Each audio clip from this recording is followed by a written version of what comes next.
আজি আমি এঠাইলৈ যাবলৈ ৰেডি হৈছোঁ আৰু এয়া আমাৰ ৰেডি হোৱা হৈ গৈছে।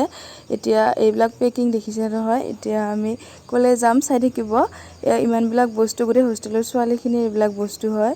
তো সকলোবিলাক পেকিং হৈ গৈছে অলৰেডি। এতিয়া বাল্টিৰ পৰা দেখিছে গোটেই এয়া মোৰ বাল্টিটোৱে ৰেডি কৰি আছোঁ, মানে আঠা লগাই লৈছিলোঁ, এতিয়াও খুলি গৈছে কাৰণে আকৌ এয়া নতুনকৈ পেকিং কৰিবলগীয়া হৈ গৈছে।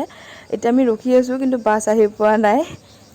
আমি যাম বুলি কিনে ৰাতিপুৱা সোনকালে উঠিলোঁ, কিন্তু এতিয়াতো 1টা বাজি গ'ল কিন্তু বাছে আহি পোৱা নাই। আৰু এয়া লাষ্টত বাছ আহিলে আৰু আমি আহিবলৈ আৰম্ভ কৰিলোঁ। আৰু আহি কেনে বাছত এয়া অলপ দেৰিকৈ টোপনি গ'লোঁ। তাৰপাছত লাহে লাহে আমি আহি পালোঁ।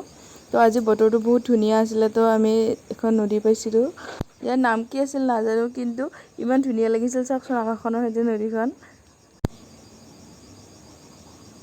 এতিয়া আমি আহি পাই গ'লোঁ আৰু এইবিলাক আমাৰ বস্তুবিলাক ৰুমলৈ আনিলোঁ। সকলোৰে মাথা গৰম হৈ গৈছে, মানে এনেকুৱা সৰু ৰুমটো সৰু আছিলে, আমি আটাইকেইজনী থাকিব লাগিব। তো নেক্সট ভিডিঅ'ত কৈ আছোঁ আমি ক'ত আহিছোঁ, কিয় আহিছোঁ। তো আজিলৈ বাই বাই।